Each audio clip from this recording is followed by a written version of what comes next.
Congratulations on your new Cirrus 620 truck camper, and welcome to the nuCamp family.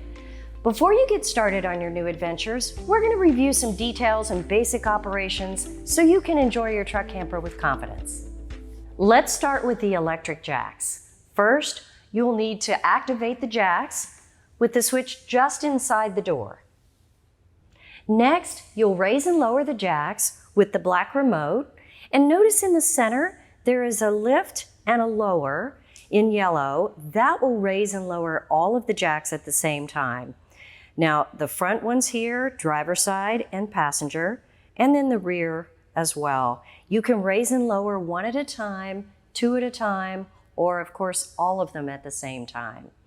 Now, this is a battery-operated remote.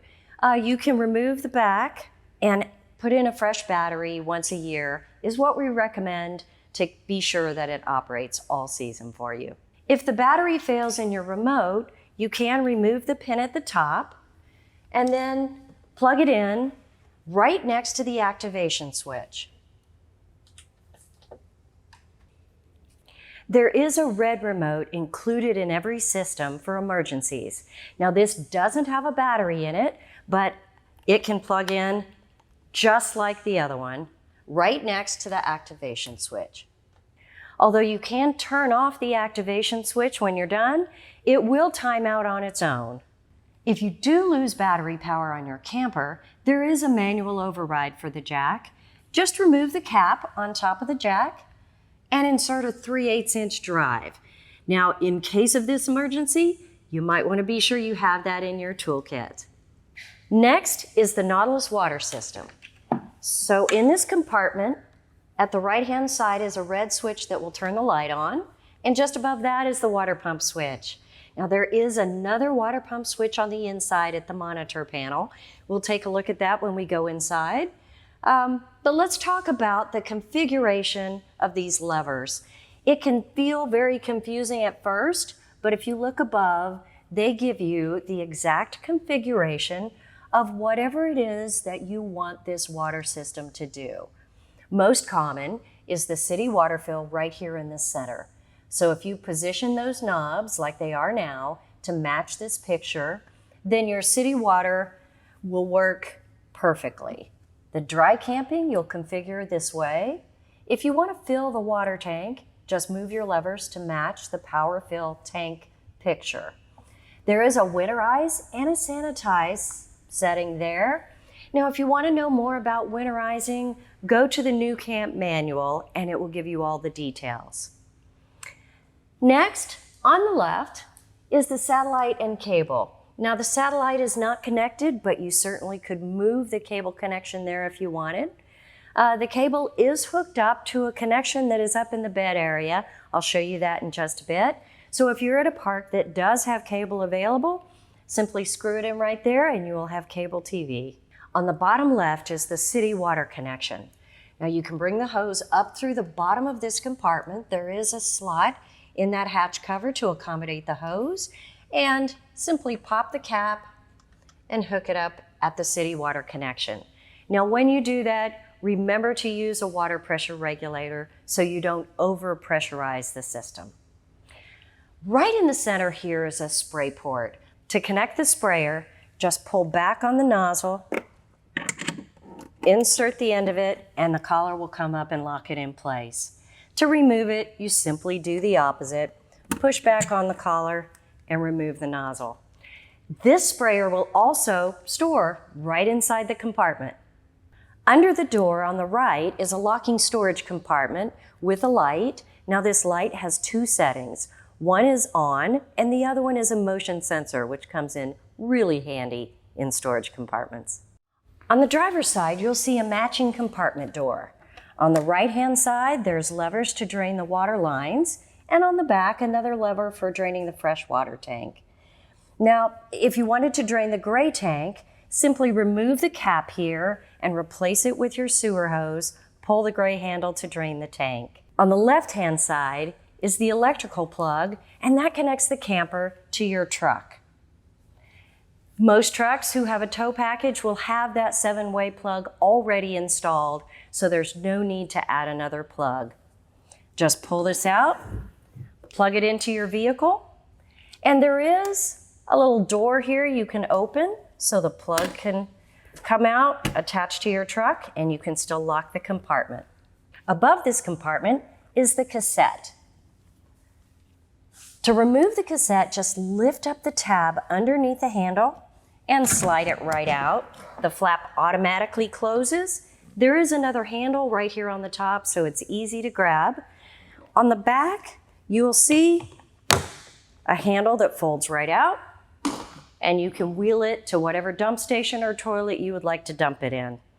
Now, once you arrive, I clip this handle back into place, and you'll want to swivel out the tube for dumping. Remove the cap. Now, on the other end, there is an air release button, and when you push this, it allows air to go into the tank, and that makes sure that it isn't splashing when it comes out. So push that button. You can dump it in a toilet or dump station anywhere. When you're done, simply put the cap back on, fold this back into place, and it'll slide right back in and be ready for use. Next to the cassette, you'll see a silver lever to drain the fresh water out of the line connected to the toilet. The top of the cassette door does have a lock on it, but you will need to press both buttons to open this door. The driver's side compartment houses the propane tank. And remember that this compartment is watertight, so these handles can be a little stiff. Now, you can't see the handle on the top of the propane tank, so I'll remind you that turning it clockwise will close the tank. Turning it counterclockwise will open it. If you need to remove the tank to exchange it or refill it, just remove the green coupler at the top, and then you'll want to unclip the strap and remove the tank. Be sure when you put it back to clip this strap in tightly so that tank can't move around. Attach the green connection securely, and you're good to go.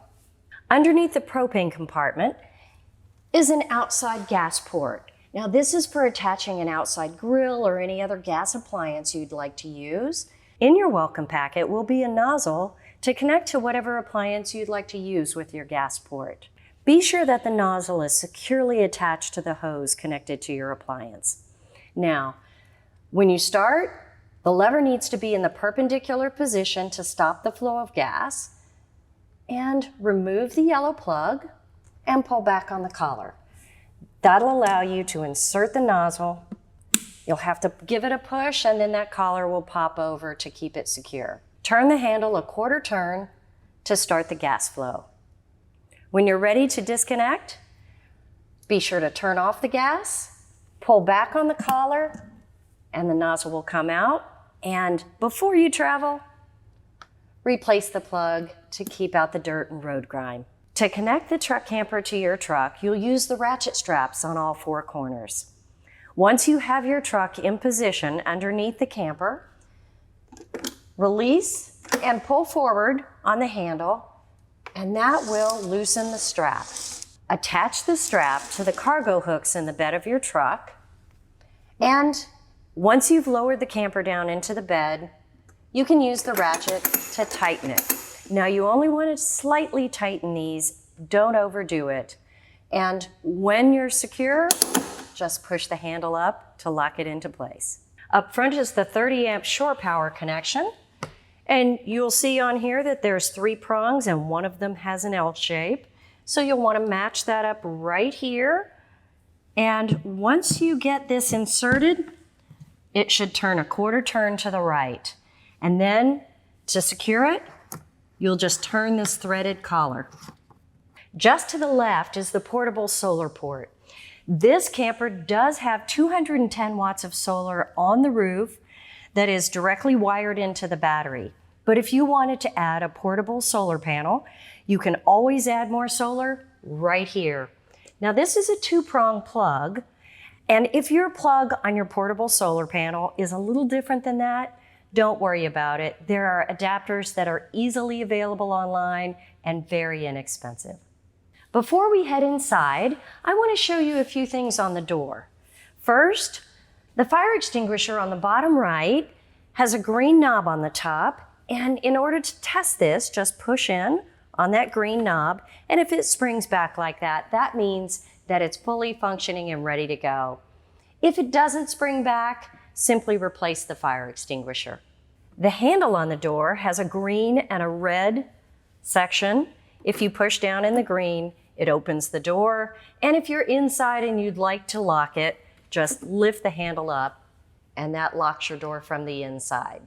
One more thing, there is a blackout shade right here on the window, and it's recommended that you travel with all of your shades in the compressed position. To use the backup camera, just plug this in your dash, and it will automatically pair with the backup camera in the back. You'll need to turn on your parking lights in order to get power to the camera, and if for some reason you lose the pairing, just read the instructions in your manual. It will tell you the easy way to pair this back up with the camera. Once you're inside, if you would like to leave the door open for more airflow, there's a screen that pulls across and then folds neatly back into the frame. The monitor panel on the right is going to give you the tank levels, and it's also going to give you your battery charge. So on the left, you'll see full down to empty, and the battery charge from full to low.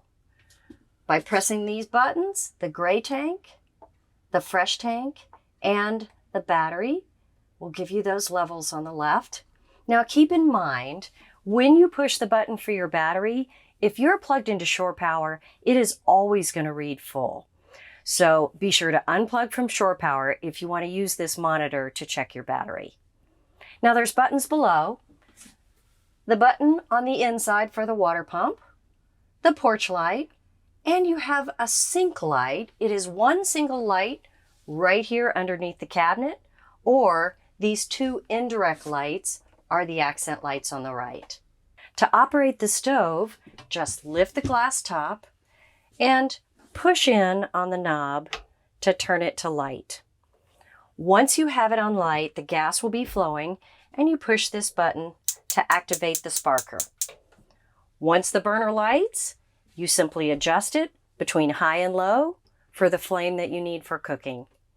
Now, once you're done, all you need to do is turn this off and be sure to wait for that burner to cool before you close the top. To close the glass top, lift up and pull forward. If you're using this area as countertop and you wanted to plug in some appliances, then the plugs are right here on the side. You can see the two USBs and the 12-volt plug, as well as the 110 plug with the GFI that will operate when you're plugged into shore power. The faucet on the sink has a single handle, and by rotating left to right, it's going to change the temperature, and to turn the sink on, just lift it up and down. While we're here, I want to show you that the latches open.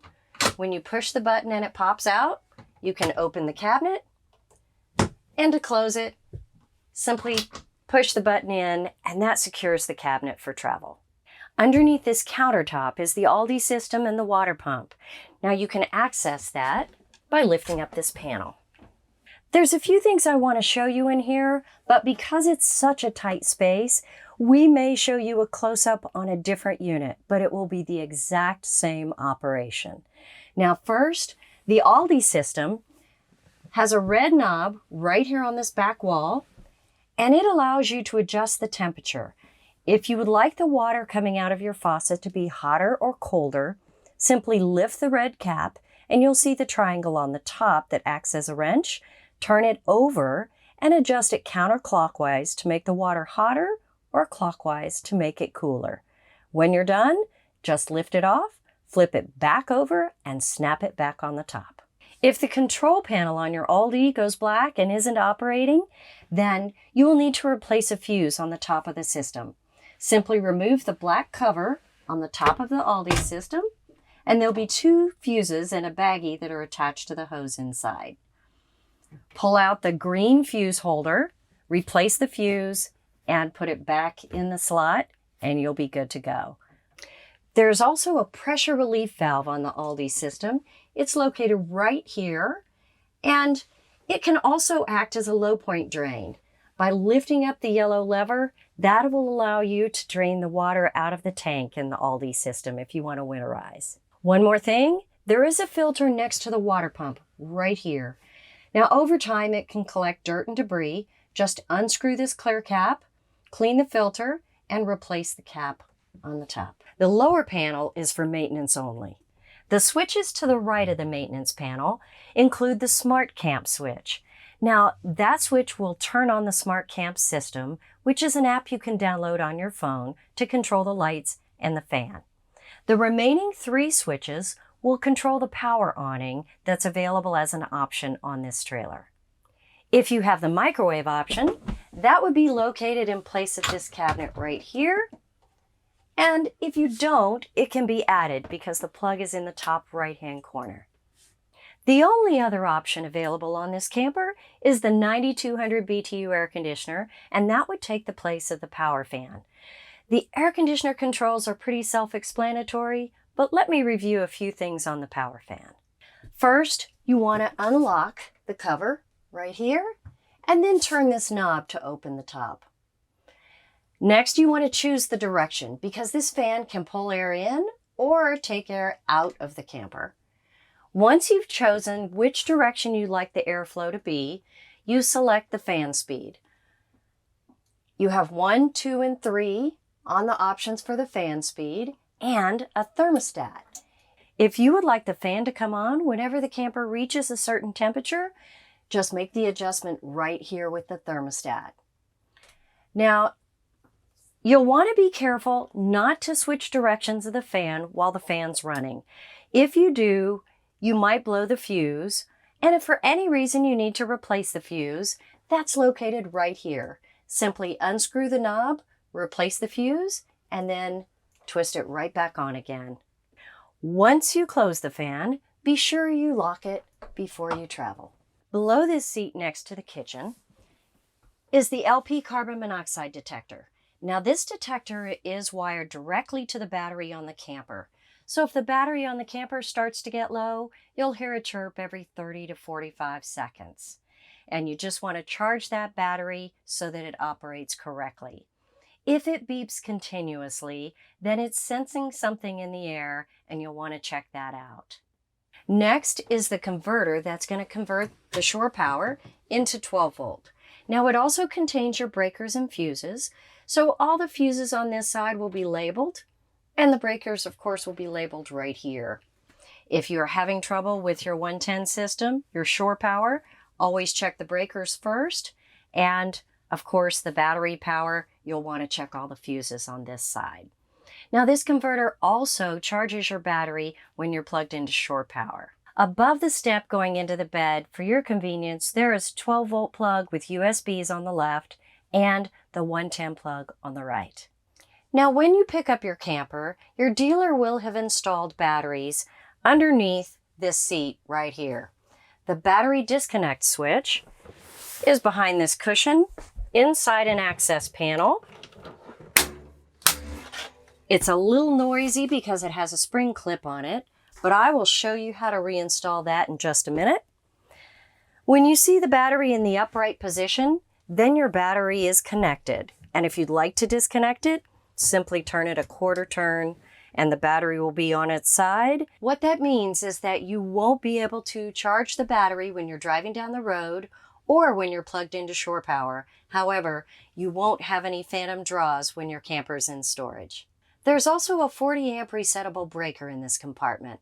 If you're not getting any battery power, then this leg may be coming down, which means this breaker has been tripped. Simply push it back up into place to reset it. There is a box in here that helps control your Rico Titan jacks. The only thing you really need to know is that there is an emergency shutoff switch right here on the side. Let me show you how to reconnect this panel. Take the clips and pull them back to the inside position. Just set this panel right in front of the opening and it will snap back into place. You will find 3 other access panels in this camper, 1 behind me and 2 across. Those are for maintenance only. The windows provide such great airflow, and to open them, Simply lift the latches, push the window open, of course pick whatever level you'd like, and tighten the knob on the right. The screen pulls down from the top and can latch into the bottom, or you can lift up the privacy from the bottom. And of course, you can set it anywhere in between so that you get airflow at the top and privacy on the bottom. Now to release this, just pull the tab back and separate it. And when you travel, you want both the screen and the blackout shade to be in the compressed position. There are two ways to latch this window. If you latch it into the slot in the center of the catch, that's going to allow for a little bit of airflow. If you want to latch it on the inside of it, that will give you a secure latch, and that's where you want it to be when you travel down the road. The table separates into several sections, but before I put it together for you, let me show you how these handles work. There's a knob right next to the pole, and to tighten or loosen it, the handle acts like a ratchet. To release it from the knob, just pull it out, move it to the correct position, and then release it, and it tightens the knob or loosens it, depending on what you need. To set up the base, just slide it onto the mounting bracket and tighten this handle to secure it. Then simply insert the table bracket onto the pole on top of the base. At that point, you can tighten the knobs to put the table in any position that works for you. Next to the door is the 12-volt refrigerator. Inside, you'll see the freezer compartment, and right next to that, the controls for the temperature. You can set it from 1 to 7, depending on how cold you would like it to be. And if you want to turn it off, just set it to 0.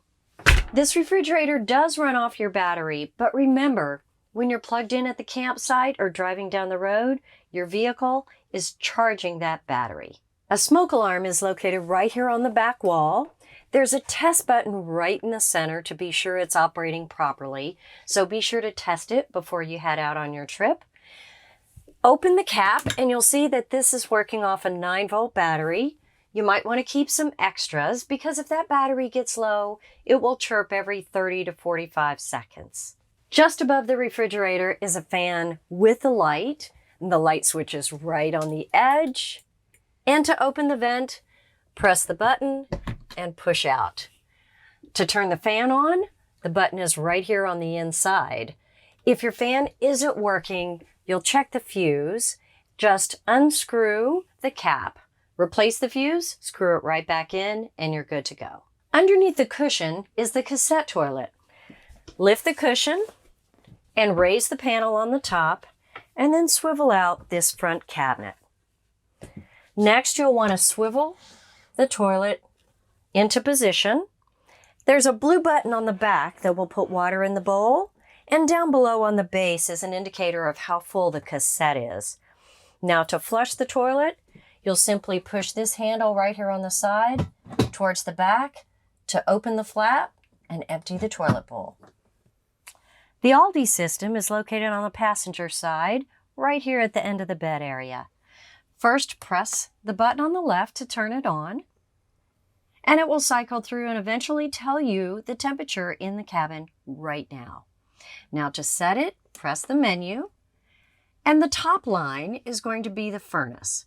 Right now it's set at 65, and you can of course raise and lower that temperature with the minus and the plus sign. Below that is the water heater setting. To turn on the water heater, hit the plus sign and you see it's darkened halfway up the bar. Right now, it is set to come on, but we haven't told it what power source. So you need to set a power source of either electric or gas. For electric, you can hit 1 kilowatt, or if you hit this plus button again, it goes to 2 kilowatts. The difference, 1 kilowatt is what you want to use if you're plugged into 110 or camping at your house. 2 kilowatts is what you can use if you have 30 amp service or plugged in at the campground. There's a gas alternative down here at the bottom. And as you can see, you can turn on the electric and the gas at the same time. Which one will it use? It cannot use both at the same time. So if you go into your settings, you'll see lots of icons that will talk about night mode, the brightness of the display, a timer. But the one that you want is the priority setting. And right now it's prioritizing the electric, which means that it will run on electric first. If for some reason electric isn't available, it will move to gas. There's one more feature I want to tell you about. If you need hot water quickly, you can hit the plus sign again, and it will blacken the entire bar. That means it's in boost mode. Now, when it is in boost mode, it stops heating the cabin. The furnace feature is not working while it heats that water quickly. It stops after 30 minutes and will drop back to normal water heating, and we'll start the furnace back up again. As part of the Alde system, you'll want to check your glycol, and the way you do that is in this cabinet you'll find the glycol tank. There is a minimum and a maximum line on the side, and right now you can see it's a little bit above the maximum, and it will be that way from the factory because once the system runs, that will be taken up with air bubbles in the system. You want to keep it at least an inch above the minimum if you can. Very easy to get glycol from your dealership and keep that tank filled to the appropriate level. You may have noticed there is a cable TV connection right here on the side in case you want to set up a TV in this area, and the 110 plug right down below. At the front of the bed, the reading lights have two settings. With a quick push, it turns blue. If you'd like a full bright white light, just hold it down for a white light, and of course, to turn it off, another quick push of the button. Right behind that, the cup holder and USB ports. And to access these USBs, just push down. It will pop up about a ½ inch, and there are USB ports on the side. All the equipment we've talked about today will have its own operation manual and warranty information included in the black nuCamp bag that comes with your camper. The owner's manual from nuCamp, however, is located online for easy reference at nucamprv.com/documents. If you still have some questions, please contact your dealer for more assistance. And again, congratulations on your new Cirrus 620. We are so glad to have you as part of the nuCamp family. And from all your friends here at nuCamp, we wish you many great adventures.